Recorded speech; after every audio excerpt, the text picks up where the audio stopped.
Shalom Bapak Ibu Saudara-saudari terkasih di dalam Tuhan. Sungguh kita bersyukur kepada Tuhan jikalau pada hari ini kita masih bisa berjumpa, meskipun lewat daring, kita bisa beribadah bersama-sama kepada Tuhan. Mari sebelum kita membaca dan merenungkan firman Tuhan pada hari ini, mari saja kita bersama-sama berdoa, kita mohon pimpinan Tuhan.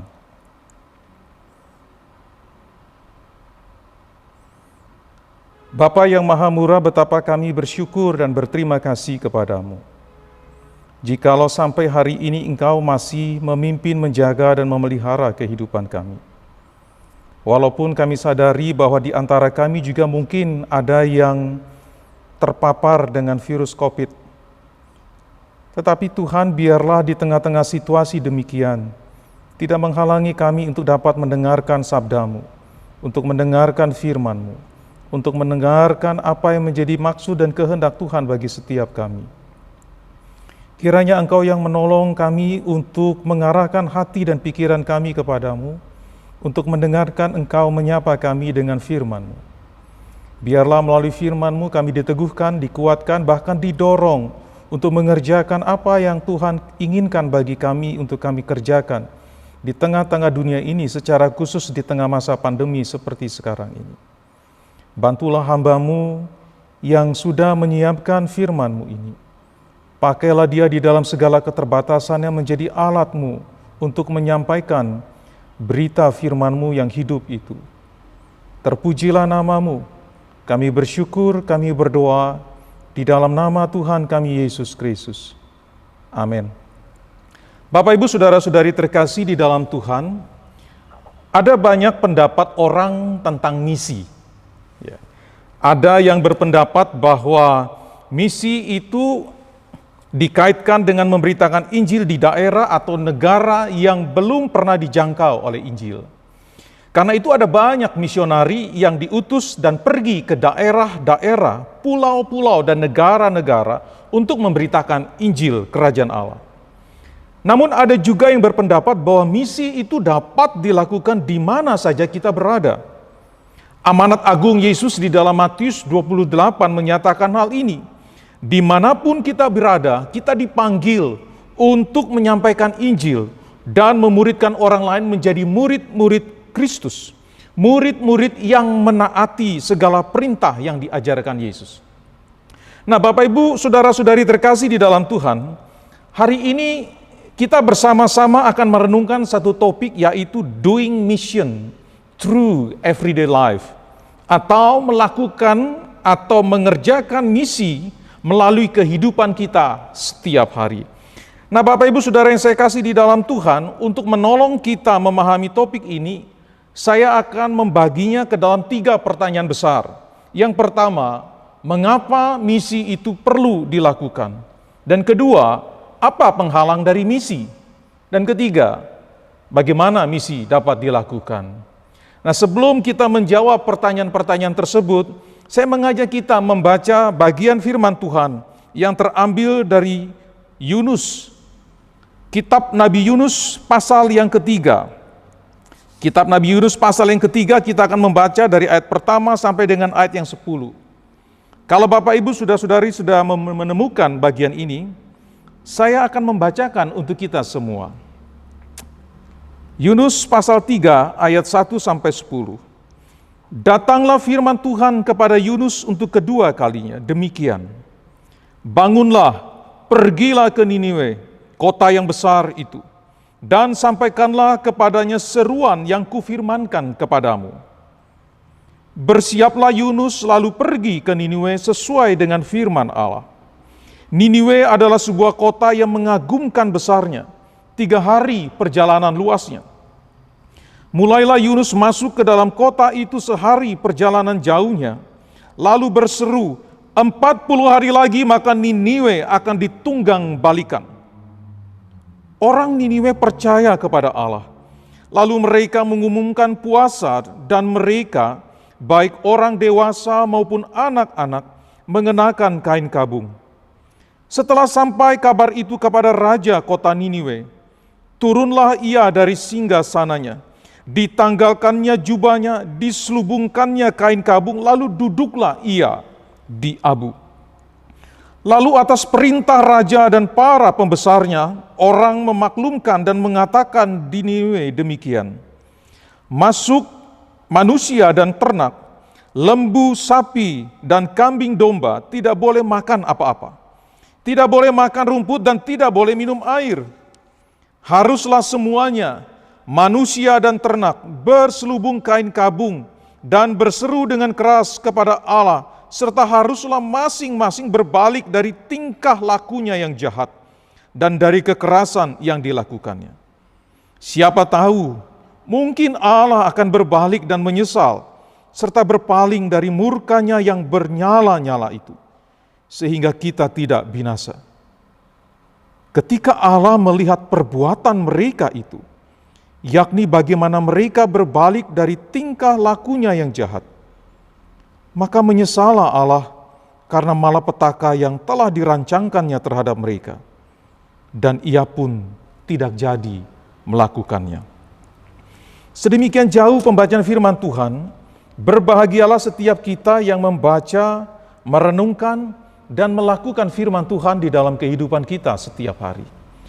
Bapak, Ibu, Saudara-saudari terkasih di dalam Tuhan, sebagaimana tadi saya katakan bahwa untuk kita bersama-sama memahami topik ini, maka saya akan membaginya ke dalam 3 pertanyaan besar. Pertanyaan pertama adalah, mengapa misi perlu dilakukan? Mengapa misi itu perlu dijalankan? Mengapa misi Allah itu perlu dijalankan? Nah, Bapak, Ibu, Saudara yang saya kasih di dalam Tuhan, apa alasan mendasar misi perlu dilakukan? Maka ada 2 alasan mengapa misi perlu dilakukan. Yang pertama adalah karena Tuhan Allah yang memberikan perintah agar misi dilakukan. Artinya misi itu berawal dari hati Allah sendiri. Kalau kita baca, perhatikan di dalam Yunus pasal ketiga ayat 1 dan 2, di sana dikatakan demikian. Datanglah firman Tuhan kepada Yunus untuk kedua kalinya demikian. Bangunlah, pergilah ke Niniwe, kota yang besar itu, dan sampaikanlah kepadanya seruan yang kufirmankan kepadamu. Bapak, Ibu, Saudara yang saya kasih di dalam Tuhan, firman ini pertama kali sudah disounding Allah di dalam pasal yang pertama ayat 1 dan 2. Di dalam pasal 1 ayat pertama dan kedua, Tuhan berfirman demikian. Datanglah firman Tuhan kepada Yunus bin Amittai demikian. Bangunlah, pergilah ke Niniwe, kota yang besar itu. Berserulah terhadap mereka, karena kejahatannya telah sampai kepadaku. Nah, Bapak, Ibu, Saudara yang saya kasih di dalam Tuhan, berdasarkan 2 bagian ayat di atas, yakni di dalam pasal pertama dan pasal ketiga, kita menemukan bahwa misi itu perlu dilakukan karena Allah yang memberikan perintah. Karena Tuhan sendiri yang memberikan perintah itu kepada Yunus. Allah rindu supaya setiap orang itu diselamatkan. Allah rindu setiap orang itu kembali kepadanya. Karena itulah misi berawal dari hati Allah sendiri. Tuhan yang dikatakan Yunus sebagai Allah yang empunya langit, yang telah menjadikan lautan dan daratan. Dialah yang memberikan perintah untuk menjalankan misinya. Nah, Bapak, Ibu, Saudara yang saya kasih di dalam Tuhan, tanpa Allah yang berfirman dan mengutus, maka misi tidak akan pernah ada. Misi menjadi mungkin karena Allah sendiri, Allah yang berfirman dan mengutus umatnya untuk menjalankan misinya, supaya setiap orang diselamatkan. Sebagaimana Yunus sendiri meyakini di dalam doanya di dalam pasal 2 ayat ke-9 dikatakan demikian, bahwa keselamatan adalah dari Tuhan. Nah, Bapak, Ibu, Saudara yang saya kasih di dalam Tuhan, kalau kita perhatikan di dalam perjanjian baru, Injil Matius pasal 28 itu menyatakan bahwa Yesus telah bangkit. Nah, sebelum naik ke sorga, Yesus mengutus para murid-murid untuk menjadikan semua bangsa murid-muridnya. Sementara kalau kita perhatikan di dalam catatan Injil Yohanes pasal 20 ayat 21, di sana mencatat bagaimana Yesus yang telah diutus Sang Bapa sekarang mengutus para murid-murid untuk menjadi saksi-saksinya. Nah, hal ini menegaskan bahwa misi itu perlu dilakukan oleh karena misi itu lahir dari kerinduan hati Allah yang berfirman dan mengutus supaya banyak orang dapat diselamatkannya. Nah, Bapak Ibu Saudara yang saya kasih di dalam Tuhan, alasan pertama kenapa misi itu perlu dilakukan, karena misi itu berawal dari Allah yang berfirman dan mengutus. Misi itu berawal dari kerinduan hati Allah supaya setiap orang itu dapat diselamatkannya. Alasan yang kedua, mengapa misi perlu dilakukan? Karena waktunya sangat mendesak. Sekali lagi, mengapa misi perlu dilakukan? Karena waktunya begitu mendesak. Bapak Ibu Saudara yang saya kasih di dalam Tuhan, di dalam pasal 1 ayat 2 kita menemukan bagaimana Tuhan mengutus Yunus pergi ke Niniwe untuk menyerukan penghukuman karena kejahatan mereka itu telah sampai kepada Tuhan. Itu berarti perintah Tuhan untuk memberitakan penghukumannya itu sangat mendesak. Sifat mendesak dari berita tersebut dinyatakan oleh Yunus bahwa di dalam 40 hari Niniwe akan ditunggang balikan di dalam pasal yang ketiga. 40 hari bukanlah jangka waktu yang lama Bapak Ibu Saudara, melainkan waktu yang sangat singkat. Di dalam 40 hari Niniwe akan ditunggang balikan. Itu berarti perintah Tuhan kepada Yunus untuk memberitakan firman Allah kepada bangsa di Niniwe, kepada orang-orang yang ada di Niniwe, itu sangat mendesak sekali. Nah, Bapak Ibu Saudara yang saya kasih di dalam Tuhan, di dalam perjanjian baru, sifat mendesak dari perintah, dari berita tersebut itu dinyatakan berulang kali oleh Yesus. Dengan cara yang berbeda, Yesus menyatakan bahwa kerajaan Allah sudah dekat. Nah, Bapak Ibu Saudara yang saya kasih di dalam Tuhan, bagi mereka yang percaya, berita kerajaan Allah sudah dekat itu adalah berita yang penuh sukacita. Bukankah kita sangat menantikan bagaimana kerajaan Allah itu datang? Karena pada masa itu kita akan mengalami kehidupan bersama-sama dengan Tuhan. Itu masa yang sangat menyenangkan. Masa yang sangat menyukakan kita. Masa yang sangat dinanti-nantikan oleh umat Allah sejak abad pertama. Tetapi Bapak Ibu Saudara yang saya kasih di dalam Tuhan, bagi mereka yang belum percaya atau tidak percaya, di dalam berita tersebut terkandung ancaman penghukuman. Ancaman hukuman yang tidak bisa dihindari. Bapak Ibu Saudara yang saya kasih di dalam Tuhan, waktunya begitu mendesak. Waktunya begitu mendesak dan kerajaan Allah pun juga dikatakan sudah sangat dekat. Dua alasan inilah yang menjadi dasar mengapa misi perlu dilakukan. Pertama, karena Tuhan yang memerintahkan. Dan kedua, karena waktunya mendesak, bahkan sangat mendesak. Khususnya di masa pandemi seperti sekarang ini, Bapak Ibu Saudara yang saya kasih di dalam Tuhan. Bukankah setiap hari kita mendengar, melihat, bahkan mengalami langsung orang-orang yang kita kenal meninggal karena terinfeksi COVID. Seakan-akan kita sedang dipacu dengan waktu yang begitu singkat dan sangat terbatas sekali. Jadi sekali lagi Bapak Ibu Saudara yang saya kasih di dalam Tuhan, mengapa misi itu perlu dilakukan? Pertama, karena Tuhan yang memerintahkan. Misi itu berasal dari hati Allah yang ingin semua orang itu diselamatkan. Karena Ia sendiri berkata bahwa Ia pun tidak ingin bahwa Dia tidak menghendaki semua orang itu binasa. Tetapi Dia ingin semua orang itu dapat diselamatkan. Misi berasal dari hati Allah yang rindu semua orang itu kembali kepadanya. Dan kedua, waktunya sangat mendesak.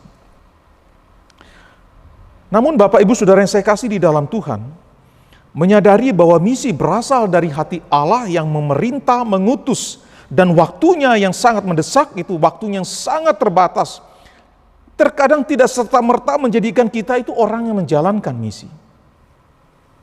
Ada banyak penghalang yang menghalangi misi dijalankan. Nah, apa penghalang misi itu dijalankan? Apa penghalang dari misi itu dijalankan? Nah, berdasarkan perenungan dalam kitab Yunus, saya menemukan ada dua penghalang yang menghalangi misi dilakukan. Penghalang pertama adalah ketidaktaatan. Bapak Ibu Saudara yang saya kasih di dalam Tuhan, kalau kita balik ke pasal 1 ayat 3, di sana dikatakan gini, setelah Tuhan berfirman kepada Yunus supaya ia pergi ke Niniwe, di dalam ayat yang ketiga dicatat demikian, tetapi Yunus bersiap untuk melarikan diri ke Tarsis, jauh dari hadapan Tuhan. Ia pergi ke Yafo dan mendapat di sana sebuah kapal yang akan berangkat ke Tarsis. Ia membayar biaya perjalanannya lalu naik kapal itu untuk berlayar bersama-sama dengan mereka ke Tarsis, jauh dari hadapan Tuhan. Bapak Ibu Saudara-saudari yang saya kasih di dalam Tuhan, kalau kita perhatikan ayat ini diawali dengan kata sambung tetapi, untuk menunjukkan sesuatu yang kontras. Tadi sudah saya katakan jika di dalam ayat 1 dan 2 dikatakan, dijelaskan bahwa Tuhan memerintahkan Yunus untuk pergi ke Niniwe, menyerukan berita penghakiman, menyerukan berita penghukuman karena kejahatan mereka yang telah naik ke takhta Allah. Tetapi Yunus, seorang yang telah mendengar firman Tuhan dengan jelas, ya, berita firman kepadanya itu jelas sekali supaya dia pergi, tetapi justru mangkir dari panggilan. Yunus tidak mentaati perintah Tuhan. Bahkan dikatakan ia mencoba melarikan diri ke Tarsis supaya ia jauh dari Tuhan. Seorang yang mengenal Tuhan yang benar. Kalau kita perhatikan nama Yunus bin Amitai, itu adalah berarti Yunus anak kebenaran. Orang yang mengenal kebenaran, takut akan Tuhan, tetapi menolak untuk pergi.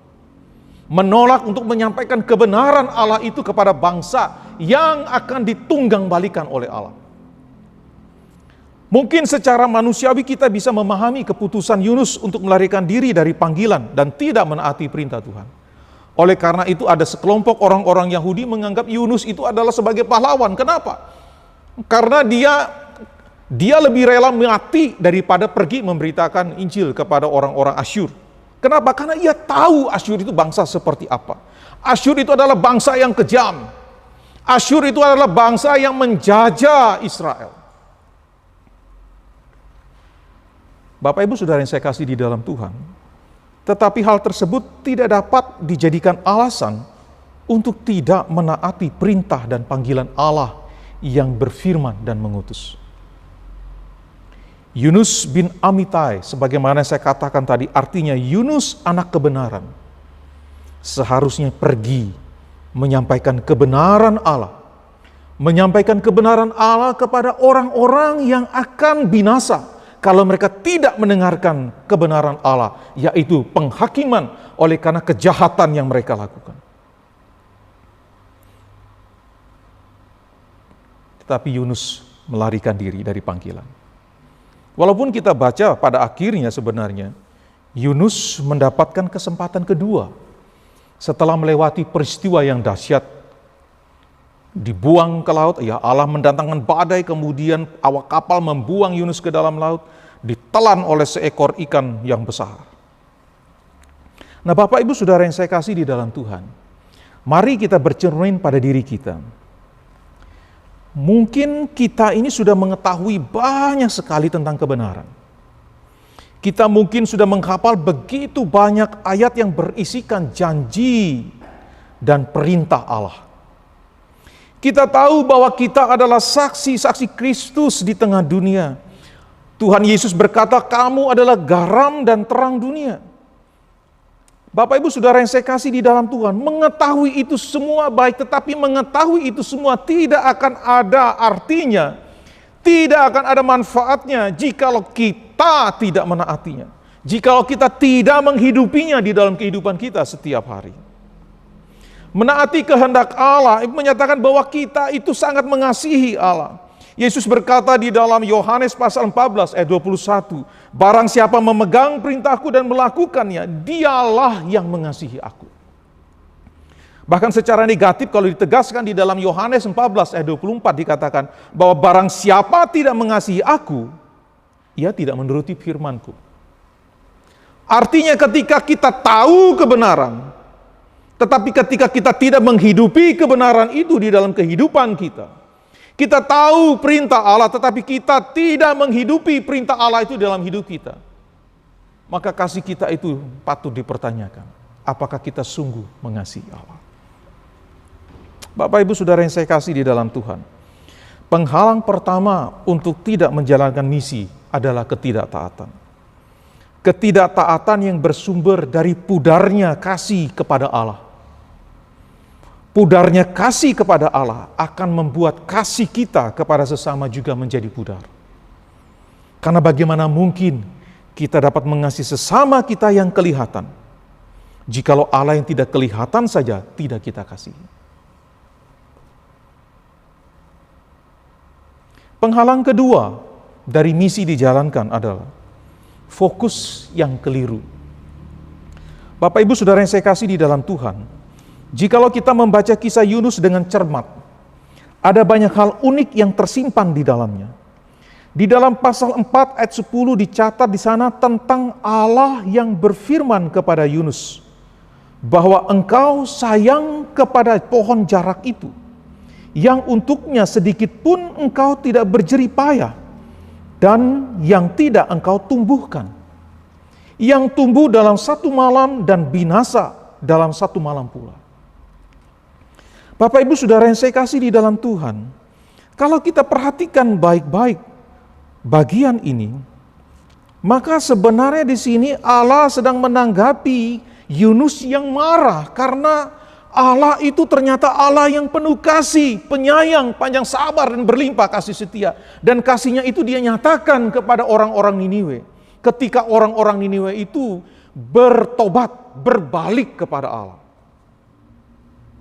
Tetapi Yunus marah. Dan karena itu Tuhan berkata kepada Yunus, kenapa engkau itu begitu sayang kepada pohon jarak?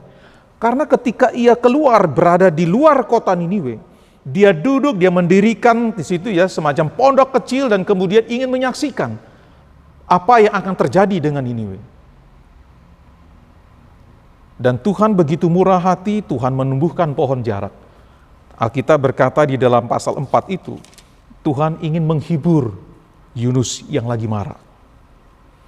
Tetapi atas penentuan Tuhan juga kalau kita baca di dalam pasal 4 itu, maka datanglah ya seekor ulat gitu ya, yang memakan daun-daun pohon jarak itu.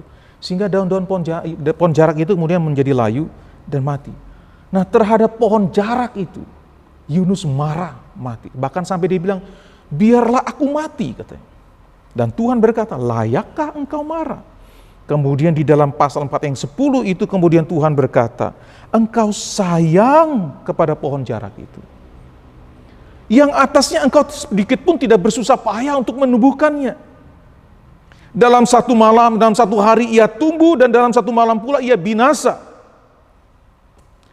Terus kemudian Tuhan berkata, bagaimana tidak aku akan sayang kepada Niniwe, kota yang besar itu, yang jumlah penduduknya itu lebih dari 120.000 orang.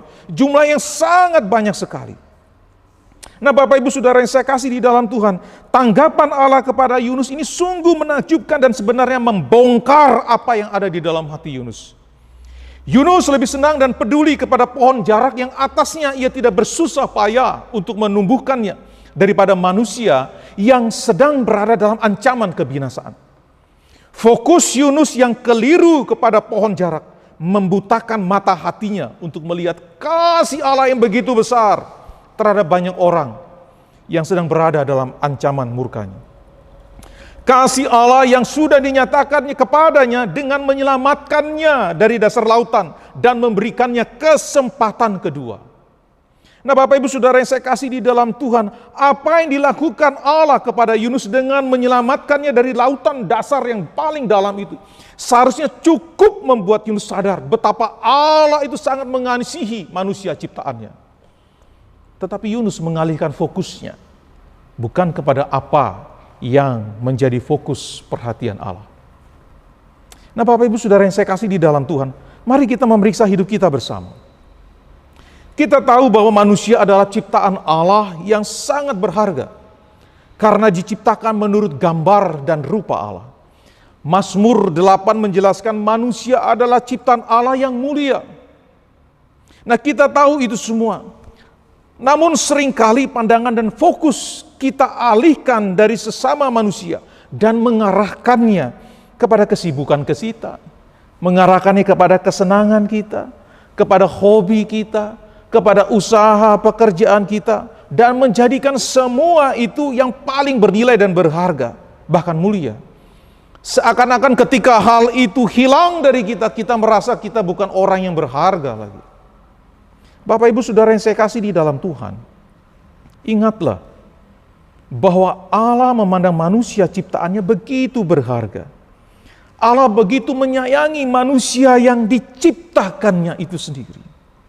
Bapak Ibu Saudara yang saya kasih di dalam Tuhan, tentu kita ingat kisah Yesus yang melepaskan seorang yang dirasuki roh jahat di daerah Gerasa, ya, di dalam Markus pasal 5. Kalau kita perhatikan di sana, Bapak Ibu Saudara yang saya kasih di dalam Tuhan, tidak tanggung-tanggung orang ini dirasuki oleh begitu banyak roh jahat. Yesus memerintahkan roh jahat tersebut keluar dari orang tersebut dan mengizinkan roh jahat itu untuk masuk ke dalam 2.000 ekor babi. Perhatikan Bapak Ibu Saudara yang saya kasih di dalam Tuhan, 2.000 ekor babi. Bukankah 2.000 ekor babi itu jumlah yang sangat banyak dan secara ekonomis itu nilainya sangat mahal sekali. Ya, hari ini kan kita tentu merasakan bahwa rupanya di mana-mana ini daging, khususnya daging babi itu kan mengalami kenaikan harga. Untuk menunjukkan betapa sebenarnya nilai jual dari seekor babi itu sebenarnya mahal. Apalagi ini dikatakan ada 2.000 ekor babi. Tetapi Bapak Ibu Saudara yang saya kasih di dalam Tuhan, coba kita perhatikan. Ketika Tuhan Yesus mengizinkan roh-roh jahat itu untuk masuk ke dalam babi, supaya orang yang kerasukan setan ini dilepaskan. Bukankah di situ sebenarnya menyatakan betapa Ia menyayangi manusia? Manusia yang diciptakannya menurut gambar dan rupanya. Bapak Ibu Saudara yang saya kasih di dalam Tuhan. Tetapi harus kita sadari bahwa misi Allah itu tidak selalu dipenuhi oleh umatnya. Ada penghalang yang menghalangi umatnya untuk menjalankan misi. Dan penghalang tersebut adalah ketidaktaatan kita akan perintah dan kehendak Allah. Serta fokus kita yang keliru. Bukan kepada manusia, melainkan kepada diri sendiri, hobi, kesenangan kita, kesibukan, pekerjaan kita, fokus kita kepada hal-hal yang materi. Apakah salah kalau kita fokus kepada usaha dan pekerjaan kita? Tidak salah. Namun ketika kita menempatkan pekerjaan, hobi, kesenangan sebagai yang utama bahkan yang bernilai, tetapi mengabaikan sesama manusia, disitulah kekeliruan kita. Bapak Ibu Saudara yang saya kasih di dalam Tuhan, kita tahu bahwa misi itu lahir dari kerinduan hati Allah yang berfirman dan mengutus. Kita tahu bahwa waktunya sangat mendesak. Namun kita juga menyadari bahwa akan ketidakmampuan kita untuk selalu menaati kehendak Allah. Dan ditambah lagi fokus kita yang sering kali keliru. Nah, di tengah keadaan demikian, bagaimana kita dapat menjalankan misi melalui kehidupan kita setiap hari? Bapak Ibu Saudara yang saya kasih di dalam Tuhan, berdasarkan perenungan dari kitab Yunus, saya mendapatkan bahwa cara misi Allah dapat dijalankan melalui kehidupan kita setiap hari secara sederhana dapat terjadi dengan melakukan apa yang Allah mau kita lakukan. Sederhananya, ketika saya membaca Yunus ini dari pasal 1 sampai pasal keempat, saya menemukan seakan-akan Tuhan berkata gini, lakukan saja. Nah Bapak Ibu Saudara yang saya kasih di dalam Tuhan, lakukan saja ini kan sangat sederhana banget. Artinya, lakukanlah apa yang Allah mau kita lakukan di dalam seluruh aspek hidup kita setiap hari. Saksikanlah kepada banyak orang akan kasih-Nya yang begitu besar kepada kita semua. Saksikanlah bahwa Allah itu adalah Allah yang pengasih, penyayang, panjang sabar, dan berlimpah kasih setia. Lalu apa wujud spesifik, wujud khusus dari menyaksikan kasih Allah yang besar itu kepada setiap orang melalui kehidupan kita setiap hari? Nah, Bapak Ibu Saudara yang saya kasih di dalam Tuhan, hal pertama yang bisa kita lakukan sebelum kita keluar menyaksikan kasih Allah melalui kehidupan kita, berdoalah. Berdoalah untuk setiap hal yang sedang terjadi yang ada di dalam kota kita. Bapak Ibu, mungkin kita berpikir demikian, berdoa? Mengapa berdoa? Bukankah kita selalu berdoa? Betul, kita memang selalu berdoa. Kita memang berdoa.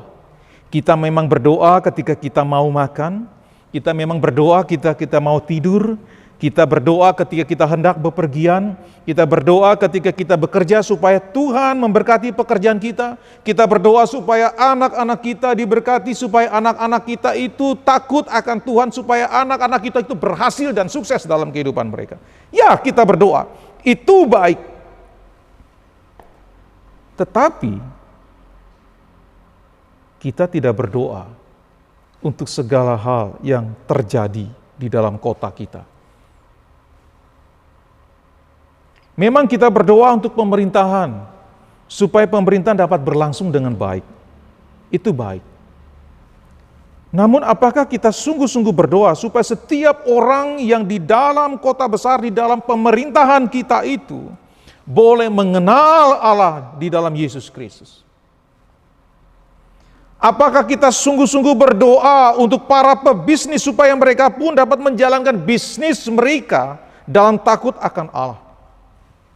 Apakah kita sungguh-sungguh berdoa untuk mereka yang tersingkirkan oleh masyarakat, yakni para pekerja seks komersil dan pelaku seks bebas, pelaku-pelaku seks yang menyimpang di dalam kehidupan mereka, supaya mereka itu disentuh hati mereka oleh Allah dan berbalik kepada Allah?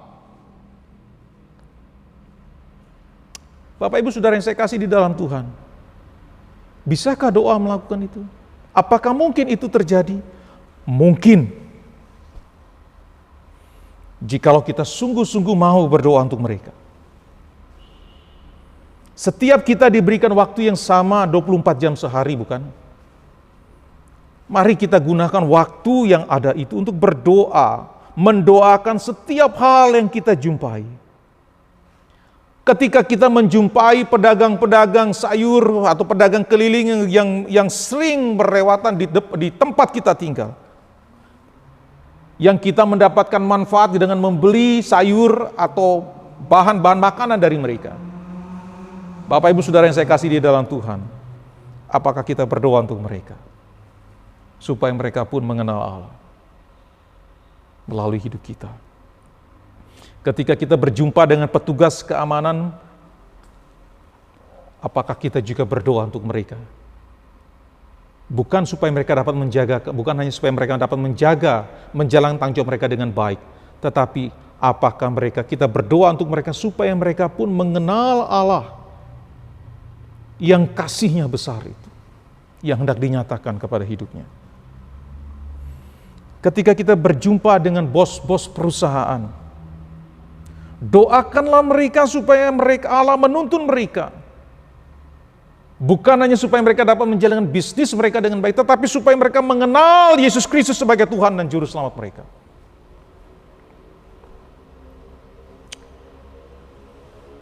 Hal kedua yang bisa kita lakukan, sebagaimana dikatakan Yesus di dalam khotbah di bukit, Dia berkata, "Kamu adalah garam dunia, kamu adalah terang dunia." Hal kedua, jadilah garam dan terang di mana kita berada. Bapak Ibu, bagaimana wujud menjadi garam dan terang itu? Menjadi garam berarti kehadiran kita itu memberi rasa dan pengaruh bagi orang di sekitar kita. Kehadiran kita menuntun orang kepada terang Kristus yang telah menerangi kita. Sebagaimana nasihat Petrus kepada orang-orang Kristen yang berada di daerah-daerah di Asia Kecil. Rasul Petrus menyatakan, hendaklah engkau hidup dengan bijaksana. Hiduplah dengan baik di tengah orang-orang yang tidak mengenal Allah, supaya ketika orang-orang itu melihat cara hidupmu, maka mereka akan dibawa datang kepada Allah. Melalui percakapanmu, kesaksian hidupmu. Bapak Ibu Saudara yang saya kasih di dalam Tuhan, wujud nyata yang lain bagaimana Bapak Ibu Saudara? Bapak Ibu, seperti kita alami hari ini, dunia sedang berjuang menghadapi COVID-19. Tidak ada satupun orang yang terlepas dari situasi sulit hari ini. Semua orang mengalami kesulitan. Mulai dari orang-orang yang kaya, sangat kaya, hingga orang-orang yang miskin. Semuanya mengalami situasi dan kesulitan yang sama. Yang membedakan hanyalah orang-orang kaya dan sangat kaya itu memiliki ketersediaan dana untuk membeli kebutuhan makanan. Sementara orang-orang miskin, mereka tidak memiliki dana cadangan. Mereka hanya bergantung dari penghasilan harian yang kadang tidak mereka dapatkan. Nah, sebagai umat Allah, bagaimana kita dapat menjadi garam dan terang di tengah-tengah situasi seperti ini? Maka Bapak Ibu Saudara yang saya kasih di dalam Tuhan, marilah kita bantu mereka di dalam kesulitan mereka. Jikalau kita memiliki kecukupan makanan, bantulah mereka dengan mencukupkan kebutuhan mereka untuk makan. Mungkin mereka adalah tetangga kita. Mungkin mereka adalah orang-orang yang mungkin sering berseliweran di depan rumah kita. Mungkin mereka adalah karyawan kita yang pendapatannya harus mengalami potongan karena pengaturan sistem kerja yang tidak penuh, karena harus ganti shift, dan mereka hanya bisa bekerja 15 hari.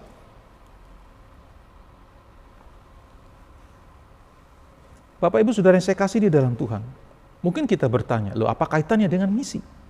Apa kaitannya dengan misi Allah? Bapak Ibu Saudara yang saya kasih di dalam Tuhan, kadangkala tindakan kasih itu berbicara lebih kuat daripada kata-kata yang terucap. Memang misi Allah harus dijalankan bersamaan, yakni antara kata-kata kesaksian kita yang memberitakan Injil kasih karunia Allah itu selaras dengan perbuatan. Namun sebelum kata-kata kita, kesaksian kita itu didengar, perbuatan kasih kita berbicara lebih kuat, dan itu menguatkan kesaksian kita. Mungkin di antara kita ada yang berprofesi sebagai pengusaha. Bagaimana fungsi garam dan terang terwujud melalui profesi kita? Maka jadikanlah usaha kita itu bukan hanya untuk mendapatkan keuntungan, tetapi jadikanlah usaha kita sebagai kesempatan untuk menyatakan kasih Allah kepada setiap orang, kepada setiap karyawan, karyawati yang bekerja di tempat kita.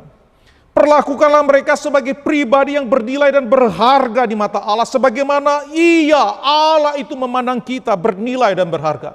Yang nilai keberhargaannya itu ditunjukkan melalui kematian dan kebangkitan Yesus untuk menebus dan menyelamatkan kita. Mungkin di antara kita ada yang bekerja sebagai karyawan atau karyawati di suatu perusahaan. Bagaimana fungsi garam dan terang terwujud melalui pekerjaan kita? Maka bekerjalah bukan sekedar untuk mendapatkan upah, meskipun hasil dari kerja itu kita akan mendapatkan upah, tetapi melalui pekerjaan dan cara kita bekerja, jadikanlah itu sebagai kesempatan untuk menyatakan kasih Allah kepada rekan-rekan sesama pekerja yang belum mengenal kasih Allah. Lakukanlah pekerjaan yang dipercayakan kepada kita itu dengan sebaik-baiknya, dan jadikanlah pekerjaan kita sebagai tempat di mana kita menyembah dan memuliakan Allah. Karena melalui sikap demikian, sesungguhnya kita sedang menyaksikan Allah yang telah menyelamatkan dan mengubah hidup kita. Allah yang dapat menyelamatkan dan mengubah rekan-rekan kita menjadi seperti yang Allah inginkan.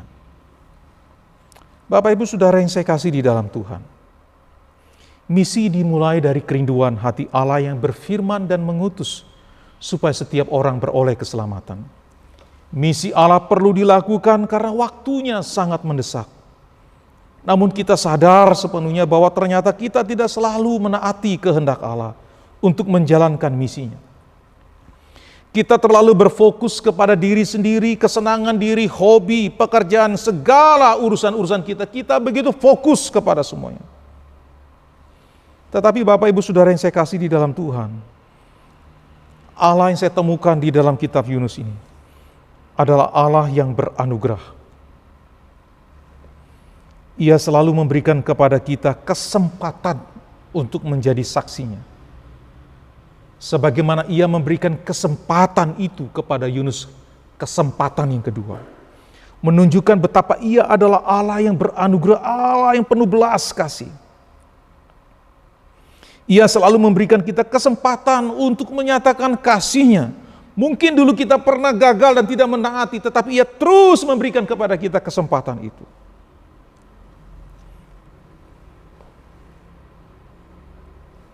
Paling tidak, yang bisa kita lakukan dengan mendoakan secara sungguh-sungguh setiap orang yang kita jumpai.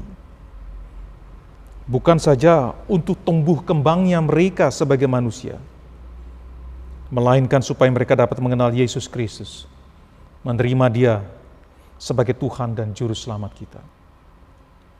Melalui aksi kita setiap hari kita sedang menyatakan fungsi kita sebagai garam dan terang dunia, yang menggarami, yang memberi rasa dan menuntun orang lain itu kepada Yesus Kristus yang telah menerangi kita. Bapak Ibu Saudara yang saya kasih di dalam Tuhan, kita semua itu ditempatkan Allah di Niniwe kita, masing-masing, dengan segala geliat yang ada di dalamnya.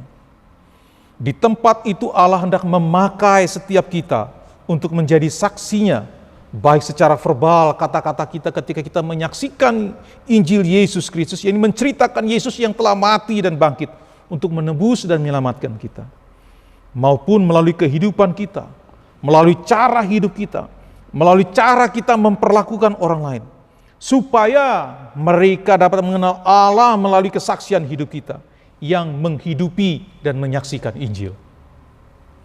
Mari bersama-sama kita melakukannya, Bapak Ibu Saudara yang saya kasih di dalam Tuhan.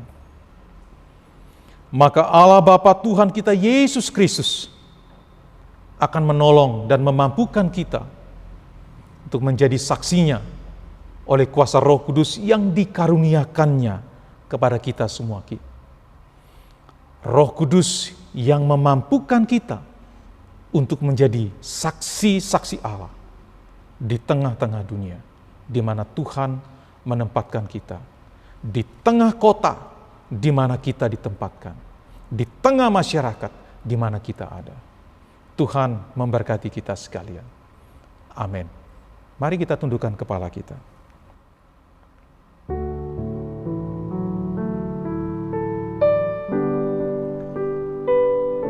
Tuhan, kami minta ampun jikalau di dalam perjalanan hidup kami, perintah-Mu yang mengutus kami untuk menjadi saksi di tengah-tengah masyarakat di mana kami berada, seringkali kami abaikan. Kami tidak melihat urgensi waktu yang begitu mendesak untuk mendorong kami menyaksikan Injil-Mu itu, melalui kata-kata maupun melalui aksi tindakan kami setiap hari di dalam kehidupan kami. Karena fokus kami keliru. Kami lebih fokus kepada diri kami sendiri. Kami lebih fokus kepada kesenangan hobi kami. Kami lebih fokus kepada pekerjaan usaha kami. Kami lebih fokus kepada hal-hal materi hanya untuk kepentingan diri kami sendiri, tetapi mengabaikan manusia. Kami mohon kasihani dan ampunilah kami ya Tuhan. Sebagaimana Engkau bermurah hati kepada hamba-Mu Yunus, maka biarlah Engkau juga beranugerah kepada kami, mengampuni kami, dan menolong kami kembali untuk menjalankan misi itu di dalam kehidupan kami. Tolong kami Tuhan, bantu kami ketika kami melihat orang-orang di sekitar kami. Biarlah hati kami digerakkan untuk berdoa, mendoakan mereka bukan hanya supaya mereka mengalami sesuatu yang baik dalam hidup mereka, tetapi mereka dapat mengenal kasih-Mu di dalam Putra-Mu Tuhan kami Yesus Kristus. Bantulah kami untuk dapat menjalankan fungsi kami sebagai garam dan terang di tengah-tengah dunia ini. Untuk menggarami banyak orang, khususnya di tengah masa pandemi. Ada begitu banyak orang yang bergumul, ada begitu banyak orang yang mengalami kesulitan. Tolong kami untuk hadir di tengah-tengah situasi demikian ya Tuhan. Untuk menyatakan kasih-Mu melalui tindakan-tindakan kasih kami. Dan pada saat yang bersamaan kami dimampukan oleh kuasa Roh Kudus-Mu untuk menerangi mereka. Untuk membawa mereka kepada terang-Mu yang ajaib itu. Sebagaimana Engkau telah menerangi kami. Tolonglah kami ya Tuhan. Kasihanilah kami. Dan ampunilah kami. Mampukanlah kami untuk mengerjakan misi itu di dalam kehidupan kami setiap hari. Kami berdoa dan memohon di dalam nama Tuhan kami Yesus Kristus yang telah mengutus dan memanggil kami semua, memanggil dan mengutus kami semua untuk menjadi saksi-saksi di tengah-tengah dunia ini. Di dalam namanya kami berdoa. Amin. Tuhan memberkati kita sekalian.